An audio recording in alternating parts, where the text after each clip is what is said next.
Welcome to Chris Parkin Shooting Sports. Today we've got a monster unboxing because there's lots of items in here. I think and I hope there's lots of items in here because I got them on the delivery note yesterday from Sportsman Gun Centre.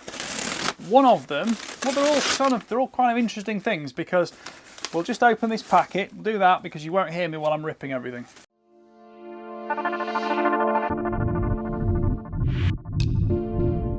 It would certainly appear there are quite a lot of boxes within this box. And with it being on camera, I'd kind of like you to see it. Because I'm quite excited and I want you to share.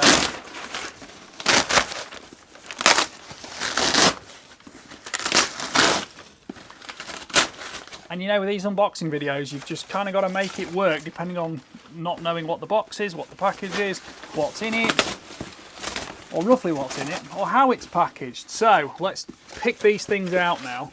We'll just put them to one side while we get everything else out of the way. I'll just casually now push this on the floor. That's the most interesting thing, but everything's interesting in this box. But let's have a look and see what we've got.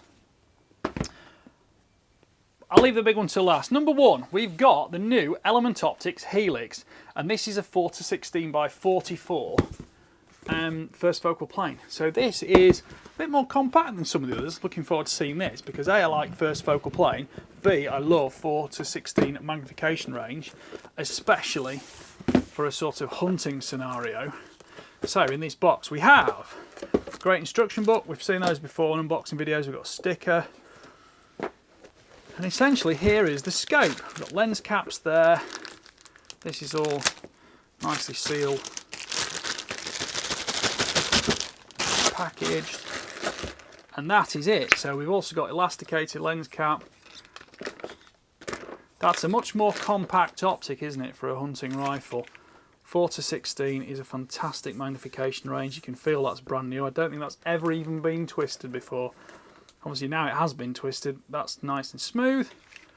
So left side we've got parallax adjustability. These can be taken off actually if you want to fine tune parallax. And then we've got milliradian turrets. So these are all 10mm clicks. Windage and elevation. Fast focus eyepiece at the back. So that's a 30mm tube. It's all beautifully hard anodized. You can, you know, grab hold of it and it doesn't leave bits of skin dust all over it and things like that. Else we've got on the label here. QR code inspected, passed technical inspection test. So this is going to be getting a full review because I'm excited to see this, and I suspect I might put this on that. Bear with me. Right, the next box we've got is another Element Optics scope. It's another Helix. This is one I've asked for a little project I want to do. Again, thank you to Sportsman Gun Centre for sending me all these. Now this is a first focal plane 6:24 by 50.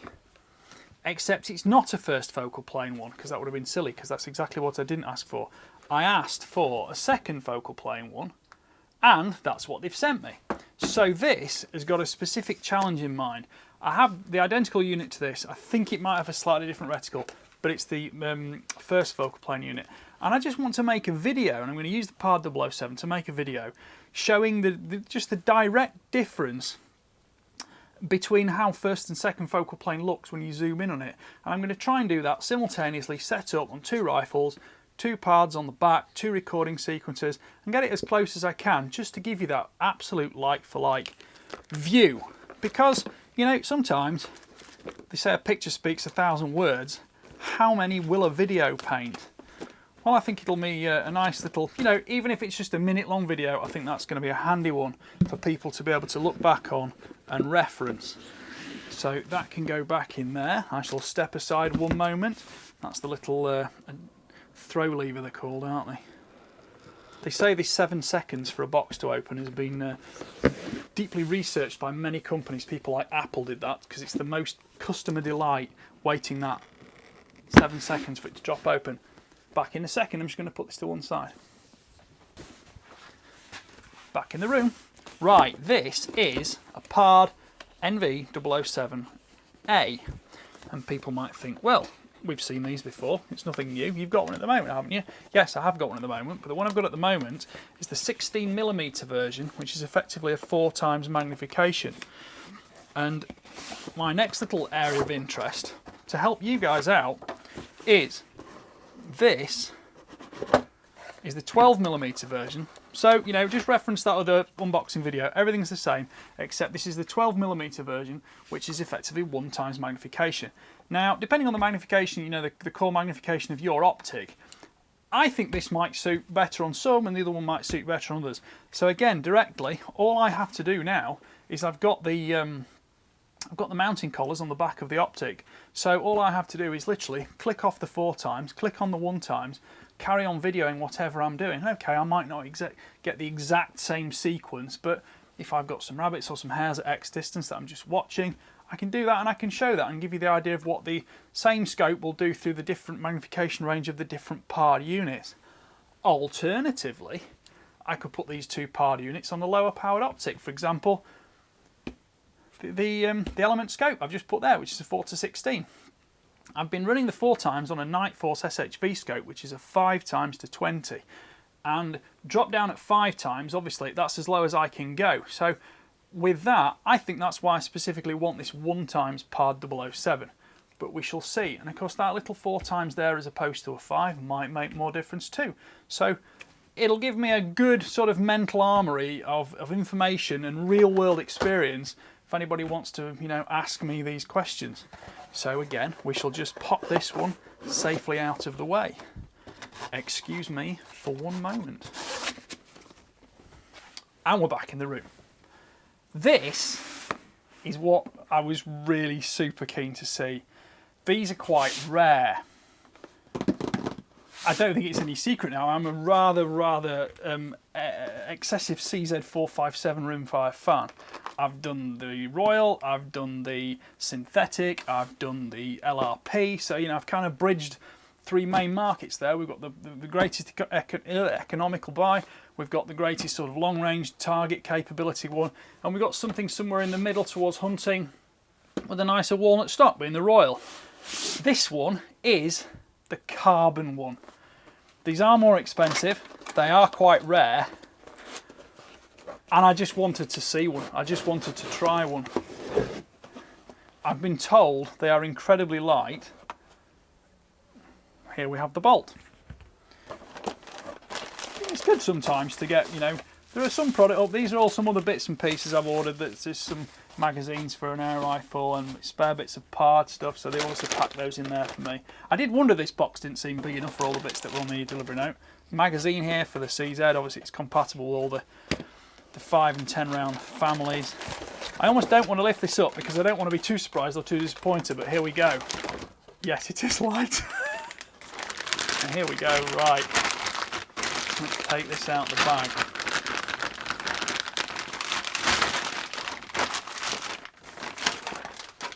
Oh, that's nice. That is rather nice. Right, let me just pop that down. Pop this down. I'm running out of space in here with these boxes, so let's pop it together. Bolt in there. Magazine in there. And there we go. Wow. That is super light. Obviously, it's got the same synthetic stock on it, which I must admit, I sent the regular synthetic back last week because I'd finished with the review purposes, videos, this, that and the other, and magazine articles, what's the forth. And I thought to myself, if I could sum this gun up, this is a fine rifle. It's less than £500 brand new. It has no faults, there is nothing about it I would have changed, and it is no less accurate than the double price LRP. Okay, the LRP's got a lot more stock adjustability, it's a lot different in terms of its mechanical handling, shooting potential, this, that and the other. But you know, the core mechanics of it are identical, and of course the barrel change system makes it all interchangeable. So that's the same stock, which I liked. I like that stock on the CZ557 centerfire as well. But here we are, that's the barrel. So, obviously steel at both ends, and then we've got the carbon centre.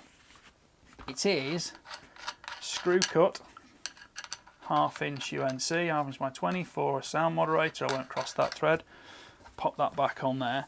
And essentially it is, and I use the term with caution, a heavy barrel version of the standard synthetic. In terms of its handling and ergonomics, it does feel incredibly light. So pointability, that's just unreal. It's ridiculous. Okay, scope's going to add maybe 700-800 grams to that. Moderators another 100-150 grams perhaps. It's still, you know, weights and measures will come out when I do the full review on this. And of course, it's not going to be the full in-depth review like the synthetic or the LRP were, because they're fundamentally very different to each other. This is probably more similar to the synthetic than the LRP, but I'm going to enjoy using this one. I'm going to make a video on this one, and I do like that. So anyway, for all the items you've just seen, please like, please subscribe, please comment, and please click the notification bell. Tell me what you want to see. Thank you for watching. Bye for now.